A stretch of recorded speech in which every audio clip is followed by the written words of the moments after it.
Nous découvrons régulièrement des enseignants novateurs qui, souvent seuls, prennent des initiatives dont la collectivité pourrait profiter en mutualisant leur production, leurs idées.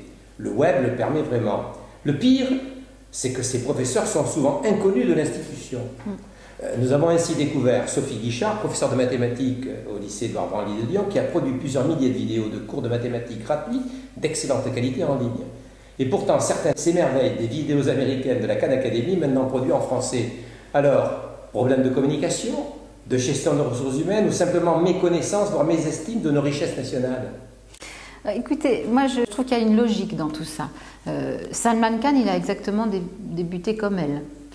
La chance d'une rencontre a fait que tout d'un coup, son travail extrêmement difficile et laborieux au départ, mais porté par une certaine passion pour le sujet, a fait que Salman Khan est devenu célèbre. Bon. Et il aurait pu rester dans son coin et ne jamais être connu. Le fait qu'il soit devenu célèbre a fait connaître au grand public la pédagogie inversée, qui existait déjà.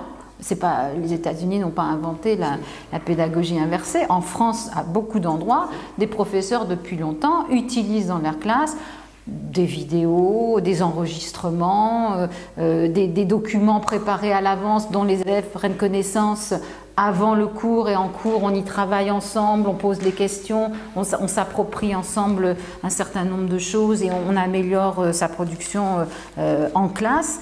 Donc cette inversion dont on parle, qui est tout d'un coup qu'on découvre, au fond, d'une certaine manière, c'est pas si mal que Salman Khan ait eu cette notoriété parce que ça a fait émerger ce qui existait déjà en France, à plein d'endroits, des enseignants qui pratiquaient déjà cette pédagogie. Donc, moi, je n'oppose pas l'un et l'autre. Je dis qu'au fond, ça a permis à pas mal d'enseignants qui n'osaient pas, qui étaient dans leur coin, qui utilisaient ça sans en faire profiter leurs collègues, de se faire connaître et de prendre confiance. Parce que souvent, leurs produits étaient de bien meilleure qualité, leurs ressources méritaient d'être connues. Et si ça arrive, et là, je ne vais pas vous faire croire que 3 personnes à la direction du numérique vont aller vous couvrir sur toute la France. C'est ça aussi la magie du numérique et des réseaux, c'est que par nos réseaux, que ce soit des réseaux internes ou des réseaux périphériques, mais avec lesquels on travaille, et aussi avec des gens comme vous, on découvre tous les jours des initiatives, que ce soit de la pédagogie inversée ou autre chose, des initiatives des enseignants qui font toute la richesse de la pédagogie en France. Je crois qu'on a une véritable qualité de nos enseignants, une véritable capacité chez les enseignants. Quel est le rôle d'un ministère? C'est de créer les conditions favorables à ce que ces pratiques puissent émerger, puissent essaimer, puissent être partagées, mais on ne va pas faire ça de manière verticale du haut vers le bas. Au contraire, il faut laisser pousser, laisser germer, laisser s'épanouir ces expériences et au bout d'un moment, peut-être arriver à structurer, à architecturer un peu tout ça pour que tout le monde en profite. Créer les conditions favorables, créer les outils nécessaires, être au service des enseignants pour qu'ils puissent librement échanger sans intervenir.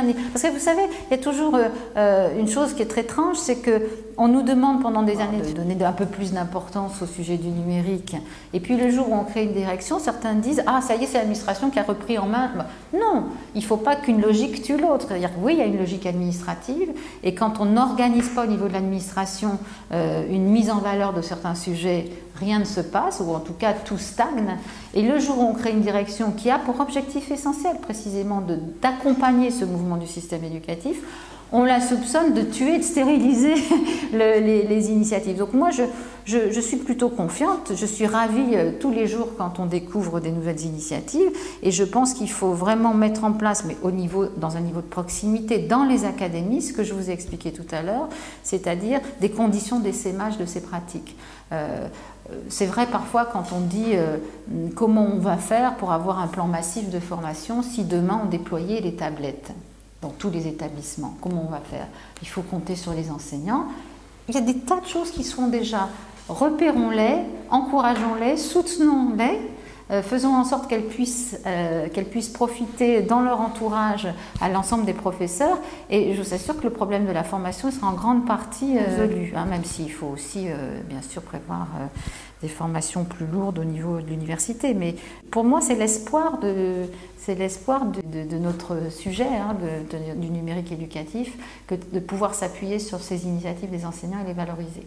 Alors après, bien sûr que vous pourrez aussi me citer des enseignants qu'on passe à côté forcément, vu la multiplicité des projets et des initiatives, on peut tout à fait passer à côté, hein, ça c'est certain.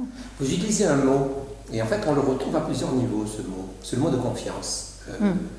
Florence Robin vient de publier dans la circulaire de rentrée un passage qui est particulièrement remarquable sur l'évaluation des élèves et l'évaluation par contrat de confiance, la confiance. La confiance au sein même de l'EPLE, la confiance entre les cadres et l'institution pour faire en sorte justement que cette richesse, ces ressources produites par les enseignants soient mutualisées, soient valorisées. Est-ce que ce mot de confiance, c'est pas un mot qui justement doit prendre de l'importance dans cette organisation qu'est l'éducation nationale? C'est vrai qu'on a parfois tendance à considérer les professeurs comme des enfants. On oublie que ce sont des gens de très haut niveau qui ont passé des concours, qui sont des intellectuels et qui sont tout à fait capables de réfléchir sur leur pratique, mieux parfois que des responsables administratifs qui sont moins experts dans le métier d'enseignant.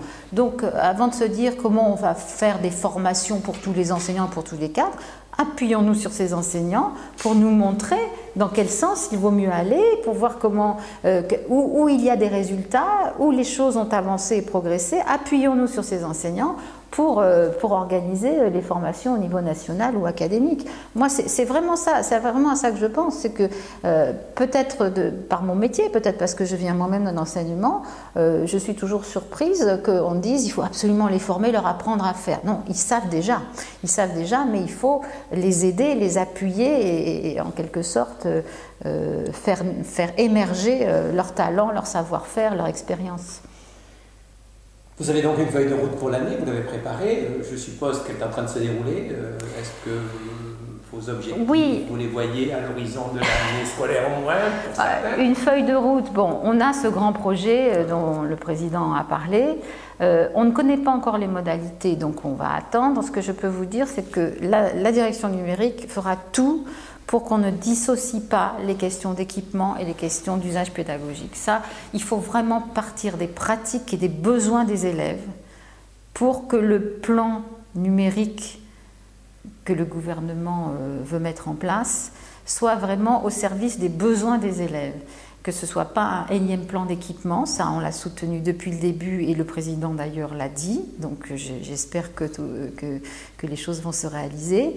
Il faut vraiment partir de ce qui existe, des besoins des élèves et des enseignants et fournir les outils adaptés.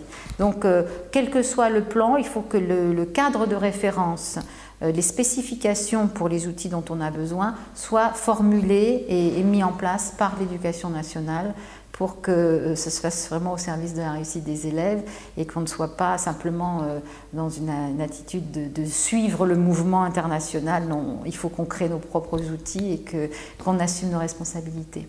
C'est la feuille de route de la direction du numérique. Merci beaucoup, Catherine Beccati-Bizot. Merci à vous.